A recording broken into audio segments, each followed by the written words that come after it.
여러분 한 주간도 평안하셨습니까? 오늘 함께 묵상할 본문 마태복음 5장 8절입니다. 마음이 청결한 자는 복이 있나니 그들이 하나님을 볼 것이며. 오늘 설교를 시작하기 전에 여러분과 함께 찬양을 한 곡 나누고 싶습니다.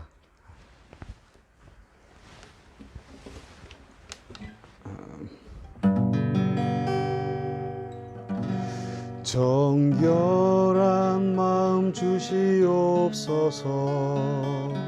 오 주님, 정직한 영을 새롭게 하소서. 정결한 마음 주시옵소서. 오 주님, 정직한 영을 새롭게 하소서. 나를 주님 앞에서 멀리하지 마시고 주의 성령을 거두지 마옵소서. 그 구원의 기쁨 다시 회복시키시고 변치 않는 맘 내 안에 주소서.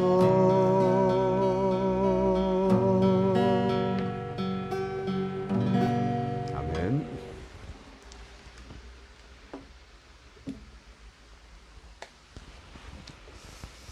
여러분, 마음이 정결하고 혹은 생각이 순수하다는 것은 어떤 상태를 말하는 것일까요?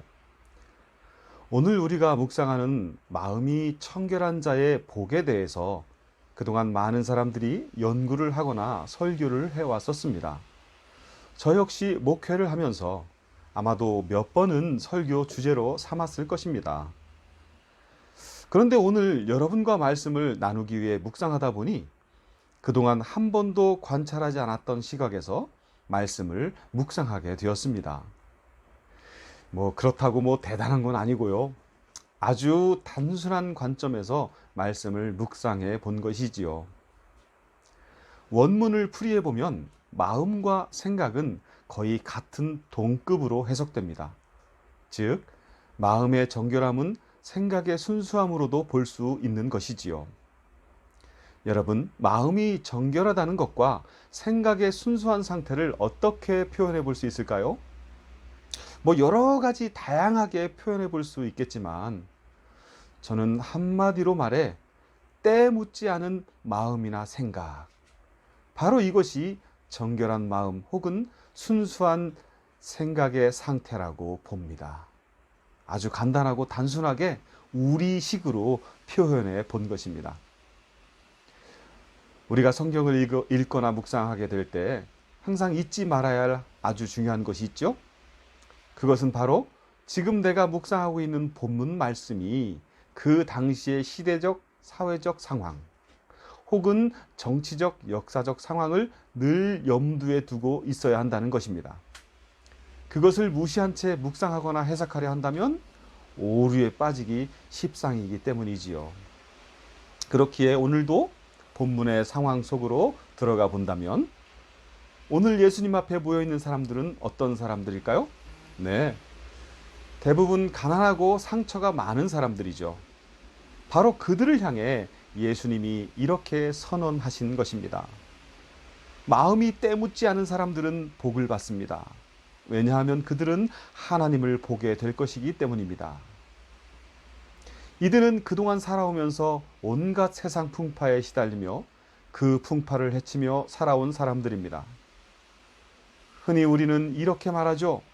내가 이래봐도 산전수전 공준전까지 겪으며 여기까지 온 사람이야. 이거 왜 이래? 네, 그렇습니다. 오늘 예수님 앞에 모여있는 사람들은 산전, 수전, 공중전까지 겪으며 치열하게 살아온 사람들일 것입니다. 그래야만 로마의 혹독한 식민지 정책과 그들의 꼭두각시 왕인 헤롯의 억압 속에서 살아남을 수 있었을 테니까요. 그러한 그들에게 오늘 예수님은 마음이 청결한 사람은 하나님을 보게 되는 복을 받는다라고 선언하고 있는 것입니다. 마음의 정결함, 즉 때묻지 않은 마음과는 멀어 보이는 삶을 살아왔을 그 사람들에게 말이죠. 그렇다면 예수님은 이들에게 왜 이런 복의 선언을 하셨을까요? 곰곰이 생각해 보았는데요. 온갖 세상 풍파에 시달리며 다를 대로 달아버린 사람들, 그 마음에 때가 끼일 대로 잔뜩 낀 채 살아온 사람들에게 때묻지 않는 마음에 대한 복의 선언은 어쩌면 이들을 향한 예수님의 대단한 도전의 선언이지 않았을까요? 우리는 가끔 이런 말을 할 때가 있죠. 뭐 눈에는 뭐만 보인다. 즉, 내 마음, 내 생각의 상태가 어떠하냐에 따라 내가 바라보는 사물도 그렇게 보인다는 것입니다. 마음과 생각이 달코 다른 사람의 눈에 비치는 이 세상은 어떤 모습일까요? 마음과 생각에 때가 잔뜩 끼어 있는 사람의 눈에 비치는 세상은 과연 어떤 모습일까요? 여러분은 이 세상이 어떻게 보이십니까? 도둑놈과 사기꾼으로 가득 찬 세상으로 보이시나요? 아직도 선량한 사람들이 많은 세상으로 보이시나요? 부정과 부패가 가득 차서 도저히 손쓸 수 없고 곧 망해버릴 것 같이 보이나요? 아니면 아직 희망이 있어 살만한 세상으로 보이나요? 제가 보기에 마음에 때가 묻지 않은 사람들이 받는 복에 대한 오늘 예수님의 선포는 바로 이런 도전의 질문이 담긴 복의 선언이라고 생각됩니다. 제각기 예수님에 대한 기대를 잔뜩 하고 모여왔을 사람들에게 예수님은 이 세상이 당신들 눈에는 어떻게 보이시나요? 여러분이 살아온 삶의 자리에서 여러분은 하나님을 보셨나요? 바로 이렇게 복에 대한 도전을 선언하신 것입니다. 예수님의 이 선언을 들은 사람들은 멘붕에 빠지지 않았을까요? 소문대로 뭔가 대단한 기적거리를 보게 되거나 자신들이 기대하는 축복의 메시지 정도는 들을 줄 알았는데 이건 뭔 소리지? 여러분은 오늘 예수님이 선언하신 복을 누리고 계신가요? 여러분의 삶의 자리에서 하나님을 발견하고 계신가요? 오늘 예수님의 선언이 저에게는 이렇게 들립니다. 연웅아, 너는 가정에서, 직장에서, 너의 모든 대인 관계 속에서, 혹은 마트에서 장을 보다가, 혹은 길거리를 걷다가, 혹은 산책을 하다가, 혹은 운전하다가 그 가운데서 하나님을 발견하고 있니? 이 말은 곧 하나님의 속성을 내 모든 삶의 자리에서 경험하거나 발견하느냐는 질문인 것입니다. 하나님의 이름은 그 속성에 따라 다양하게 부를 수 있습니다. 목자이신 엘로이의 하나님, 치유하시는 야훼 라파의 하나님, 준비해 주시는 야훼 이레의 하나님, 평강을 주시는 야훼 샬롬의 하나님, 큰 능력을 경험케 하시는 엘 샤다이의 하나님, 승리를 경험케 하시는 야훼 니시의 하나님, 그리고 지금 여기에 함께 하심을 약속하시는 야훼 삼마의 하나님 등등이죠. 여러분 어떠신가요?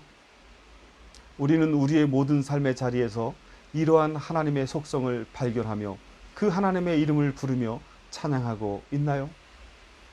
오늘 예수님의 선언처럼 우리의 마음에 때가 끼지 않았다면 우리는 다양한 하나님의 모습을 다양한 우리의 삶의 자리에서 보게 될 것입니다. 그것이 예수님의 약속이며 우리에게 주고자 하시는 진짜 복이기 때문입니다. 그렇기에 오늘 우리는 예수님의 팔복 선언을 묵상하면서 예수님 앞에 모여든 사람들을 향해 참으로 외치고 싶었던 예수님의 진짜 메시지를 들어야 합니다.